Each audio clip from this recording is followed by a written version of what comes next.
దైవజనమా, ఉద్యోగ స్థలంలో సూటిపోటి మాటలు మాట్లాడే వాళ్ళు ఉంటారు. ఈ ఉద్యోగం కానీ ఆ ఉద్యోగం ఆడకెళ్ళిన తర్వాత కూడా సూటిపోటి మాటలు మాట్లాడే వాళ్ళు ఉంటారు. అది కాదని ఇంకో చోట లోతులాగా గుడారాలు మార్చొద్దు. ప్రభా, ఎన్ని ఆటుపోట్లున్నా భరించే శక్తి నాకు దయచే, సహించే శక్తి నాకు దయచే, ఓర్చుకునే శక్తి నాకు దయచే.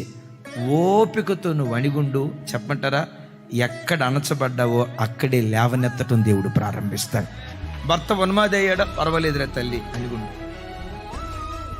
ఉద్యోగ స్థలంలో నీ బాస్ టార్చర్ పెడుతున్నాడా, పర్వాలేదు అణిగుండు. నీ పని స్థలంలో యజమానులు టార్చర్ పెడుతున్నారా, పర్వాలేదు అణిగుండు. ఎక్కడ అణచబడ్డావో, ఎక్కడ దాసిగా బ్రతికేవో, ఎక్కడ దాసుడిగా బ్రతికేవో నమ్ము, అక్కడే రాగల కాలంలో యజమానుడిగా దేవుడు నిన్ను నిలవబెడతాడు. యజమానుడిగా దేవుడు నిన్ను నిలవబెడతాడు. ఎందుకో తెలుసా? తృణీకరించబడిన చోటే మూలకు తలరాళ్ళుగా మనలను మార్చే శక్తివంతుడగు దేవుడు ఆయన.